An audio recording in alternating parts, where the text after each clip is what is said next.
So before I begin, just to let you know, I'm going to try and migrate away from YouTube, and I have a Vidme account. If you could sign up there and help me out, if I can get up to about 50 subs and I can get a verified account. I'll also put the links in the description. Also, I've created a Twitter account, so if you're on Twitter, you'll be able to get notifications every time a video is posted on Vidme. But this will be a continuation in regards to the Parthenon and to the temple of Olympian Zeus, also to Sanchi Stupa, but basically building on this, building up the case to show that these systems of weights and measures and how they're connected and how the Greek world and it carries over to, of course, Sanchi in India. Now, that on its own would not be enough. So I'm not just talking about Sanchi. There are many, many other examples in regards to this, and I'll expand on that more as I go through. But interesting point, when I was looking around at Sanchi, there's this compound, I suppose you would call it, at the front, and you can see that uh, the width is 108 feet. So there are also 108 posts in Sanchi Stupa, and 108 is very important. Now, for instance, the larger Angkor complex, 108 feet, 108 statues, 108 this, 108 that, hugely important in both Hindu and Buddhist. Now, for example, some other examples from Asia, but even still to this day, are the most modern of these large statues that they're building, Hindu statues, Jain statues. They're all 108 feet high, so it's just interesting that because, well, it's clear that these units of measure actually correspond with one another and come together at very harmonious in points, bringing us very lovely numbers. 108, 432, these types of things, these Pythagorean numbers as what they're sometimes called, and lots of, not lots, countless examples that's built into these places. But also, just to further the point, this is not just about the Greek Roman era, it extends back in time. For instance, 108 feet Stonehenge, 108 feet width, the Kingsmen stone circles, grey weathers, or Kingsmen I've got there twice, triplet stones, hurler stones, many other examples across the world. And also note that they're all roughly, they're between the 50th and 51 degrees north. This will also connect, and I'll go into it further, but places like Casado in France, West Kennet, Loughborough, all these ancient places around the world, not just one or two, just like modern architecture, all the capital cities, cathedrals, well, it goes back, Castlereagh stones, again, multiple connections with astronomical alignments. But now to do a quick review on the earlier part. So we have the Parthenon there, in the background, and the closest temple is Olympian Zeus, first Corinthian temple, established like the work of Mark Wilson Jones, that the Doric and the Ionic foot, and how the common Greek foot is within is essentially is the English foot. And also I'm proposing that just like Doric and Ionic and Corinthian are the three Greek orders, they're also very important on Mason tracing boards. Still, again, pass through to this day, you'll find Doric, Ionic and Corinthian in all the major architecture, US State Capitol, White House, Supreme Court building in the US, but again, all these all across the world now. Corinthian order is based on the Acanthus plant. This again, not just in columns, but you'll find it again in from east to west, also connecting to places again such as Sanchi Stupa and what's termed Greco-Buddhist architecture. And in essence, we have the Doric and Ionic, but then we have what's called the Cremona foot, which again appears in all these very important buildings, cathedrals, going back in time, cross cultures everywhere. And I'm proposing that the Cremona foot was either the ancient Corinthian foot, or at some point later came to be connected with that because of the use of a Corinthian order, then the Cremona foot corresponding with that to bring us to same numbers which are seen in Doric and Ionic, again in temples, capital buildings, all these types of buildings all across the world, all across time, all across cultures, all coincidence go away. And yet we find this, so even in Australia, for instance, very important architects with the same connections, using the same themes, same measures. Now it's not exact. It's not just exactly the same measure. The measures vary all the time. But what I'm saying, what I can show is that these, measures will always come back to the same set of very important numbers, the same ones which I feature consistently. Now, lots more in Sanchi Stupa, including um, 14 to 11 ratio, which is the Great Pyramid ratio, which brings us phi and pi. In an earlier episode, I'll show how that's also built into the columns of the Parthenon, and also through measure or proportion built into all these major public cathedrals, buildings, both modern, going back through the Renaissance, Middle Ages, back to the ancient past, including places such as Stonehenge, Mohenjo-Daro in the Indus Valley and elsewhere. But so we have the Temple of Olympian Zeus. It's the first truly Corinthian order temple, not the first use of the Corinthian column, but the first use of the Corinthian order as a whole temple. As where the Parthenon has Doric columns, yet it also has these friezes, so these carvings, a bit like the Elgin marbles, which belong to the Ionic order. So the Parthenon outwardly is a Doric temple, but it includes Ionic features, so we can say it's Doric and Ionic. The three orders of Greek architecture, Doric, Ionic and Corinthian, the column of strength, wisdom and beauty, or the male, the woman and the maiden, also connected with sight. But so we have these three columns through the things like the Salamis stone. We can, and it's also not it's reasonably well known that the Doric and Ionic units of measurement used in ancient temples. Because each, like we think of Greece as one big homogeneous nation, but it was actually many little city-states, and each one of them had their own unique features, and amongst them the emergence of for instance, the three columns, but also weights and measures. Another iconic building is the Colosseum, one of the first buildings, the first that I know of at least, which has the Doric, then the Ionic, and then the Corinthian on top of one another. This particular method has been, again, passed through time, and well, it can be seen in many places. It's usually, if you see it in the sort of modern era, by that I mean the last couple hundred years, or really last 400 years from the Renaissance, it pretty much highlights the building. It's almost a bit like a calling card to say what's going on. Now, in Sydney, we have many examples. One of them to the RPA Hospital, big cheerio, awesome people there, really helped me out.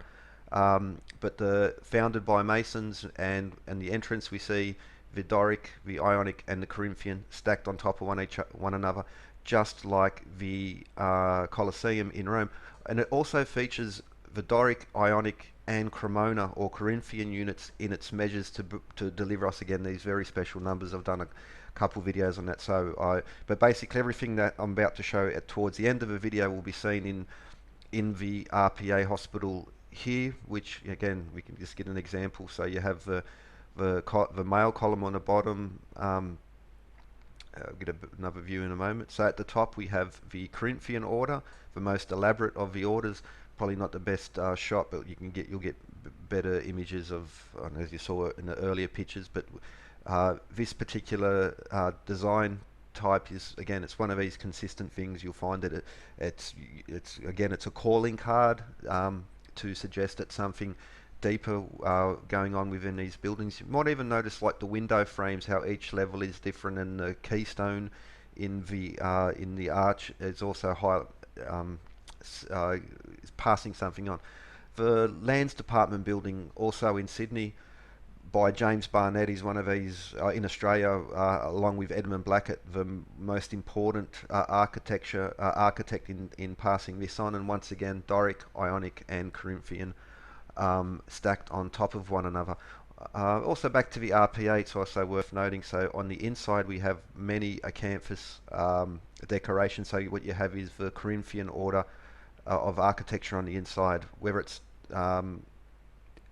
so each one of these orders is not just about the column. There are also certain features that go with it, and the Acanthus plan, it's something I'll elaborate on more in the future. It's a very large topic, and I really can't go into it in a short time, but I will cover that more and more. Some people have been asking about that, but yeah, there's a huge history in there, going back to the Epic of Gilgamesh, the stories of Garuda, and so forth. Uh, Mason tracing board, just pause a moment.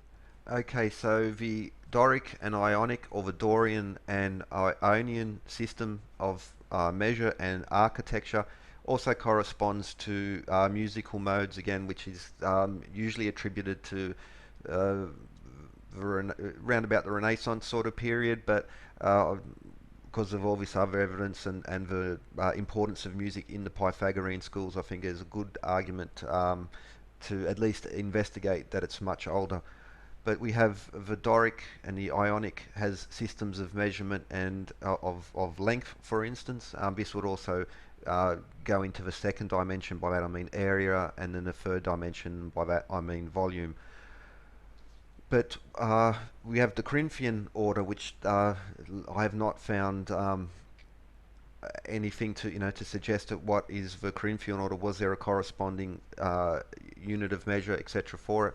And um, I would propose that it is actually what was later called the Cremona scale, something which has disappeared from modern records, but in older architecture books, Cambridge exams, books on merchants, weights and measures was important for merchants traveling through different regions, and you do find it going back around about 200 years ago, and it sort of disappeared from the records. But what's connecting all these temples now? There's again, I could elaborate more into this, but I want to focus on one particular set of numbers. And for instance, the 48-foot high columns of the Parthenon, 8, 16, 32, 48, 64, etc. 56-foot high columns on the Temple of Olympian Zeus, and 56 feet on Sanchi Stupa. There's a lot more in Sanchi Stupa. There's not just it, and there are many other temples, but I'm just using these as a base to build off. But the units of measure that they've chosen also are harmonic in that their whole number correspond, so Doric and Ionic and the common foot or the English foot come together and deliver us not only whole numbers but also very significant whole numbers, which again will blend to sun, earth, moon, stars, music, geometry, and arithmetic, and again through ancient sets of measures and knowledge. But the important point for what I'll be focusing on the next portion of this video is that the Cremona scale, which I suggest is the Corinthian, so 56 feet is 48 Cremona feet, just as 48 feet. Well, what we have is even though the temples are of different size, and again, just as I mentioned earlier, even though they're all different and they might appear to be unconnected, yet whether it's in Far East Asia, the subcontinent, Middle East, North Africa, stone circles in Europe, they always come back to this very specific, very same set of numbers again. And so both the Parthenon and the Temple of Olympian Zeus, therefore Sanchi, comes to this set of numbers, which you can see on the left hand side here. Now, they're measures of length. We talked about music, but what about weight? Well, the ancient Roman scale, which is the Greek scale of measurement, this is a good screenshot because it comes from a very old encyclopedia, but we have those numbers also correspond to systems of weight as well, weights and measures. It's not just about the length, it's not just about musical scales, it's also like about pan scales. But to begin with, 1728, the sun and the moon in chain, which is in Gunther's chain, which we still use today, a surveyor's chain, long palm. The long palm goes back to the Persian foot, even older suggestions that it's to be found in round stone circles, New Jerusalem, Arkavut Napishtim from the Epic of Gilgamesh, and the Yugas. This is a very important number so measuring the sun and the moon, measuring time as well. Time is another system of weights and measures. 576, again the long foot, the sun, even Mayan calendar, still we're using it. 576 screen resolution, for example. 192, so on modern Pythagorean tuning, G or 192 hertz. Also 192 would correspond to Uranus through Bode's law. In the earlier episode in this Parthenon series talked about that, Pythagorean hammers for instance as well. 144. Now this is a really important one. Old weights and measures, screen resolution, 1440 minutes per day. The Earth is therefore defined by this number through time, and also through older systems of measure we get the Sun and the Moon. Earth, Sun and Moon are constant themes. In geometry, in the octahedron for instance, 1440 degrees defines the octahedron, but even all the platonic solids together comes to 14,400 in geometry, whether it's the hexagon, the vesica, or even the nonagon. How all these very important now. The nonagon, for instance, in Baha'i and other places, it's very important. And this point comes just all blends back in 144, 12 Fibonacci number or 12 squared, but also bottom left, first, second, third, and fourth dimension, as you see, 3, 4, 5, 6, but also in Euler's conjecture in the fifth dimension. So we have first, second, third, fourth, and fifth dimension connections, and all these numbers have this sense of, runs across dimensions. It's not just about the one-dimensional ruler, it's also about area, volume, and into the fourth and the fifth. In the Yugas and the Mayan calendar, again, 1440 being important, mentioned earlier 1728, well that's broken down into three divisions of which are based on 144. The Ark of Utnapishtim, one of the oldest written record of the flood. It's basically New Jerusalem and Noah's flood comes from this story. 144 defines both the area, but also for instance, maximum visible edge length, so first and second dimension. But at 120 cubits, high, wide, and deep, well, 120 Royal Babylonian cubits is 144 Mohenjo-Daro feet, let's call it. There's no name for that unit, not an official name, we haven't got their language, but also, and that they had a decimal system, so each foot was built on 10, not on 12 subdivisions. 144 and 1440, just to bring back that picture, 144, 3 to the first, plus 4 to the second, plus 5 to the third. 1440, we just go now to 6 into the fourth dimension. All weights and measures, these things have come back bloody beautiful how they've done it. In the Bible, for instance, New Jerusalem, 120 furlongs, 12,000 furlongs by 12,000 by 12,000, just like the Ark of Utnapishtim. Even the walls are described as 216 feet or 144 cubits. 144,000, 12 tribes times 12,000 each. So many references to 144 in the Bible. And again, all these ancient cultures which predate that by quite some time. Rosicrucians, 144 octaves, and they speak of 144 elements in their alchemy.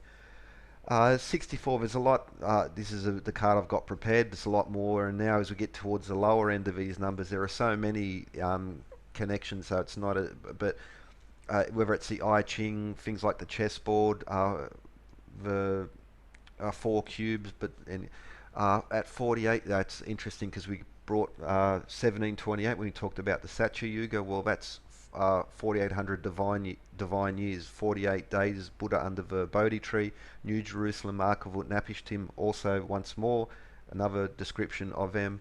Even the Troy ounce, how we measure precious metals, 480 grains, also connects to, well, many things. 32, you might get a reference to there, but even Newtonian. So measuring scales, freezing Fahrenheit, 32 degrees, Kabbalist, Hindu, again, first, second, and third dimension, and even Portolan mapping, the old mapping system, they divided, instead of these horizontal vertical lines, they had these rosettes made up of 32.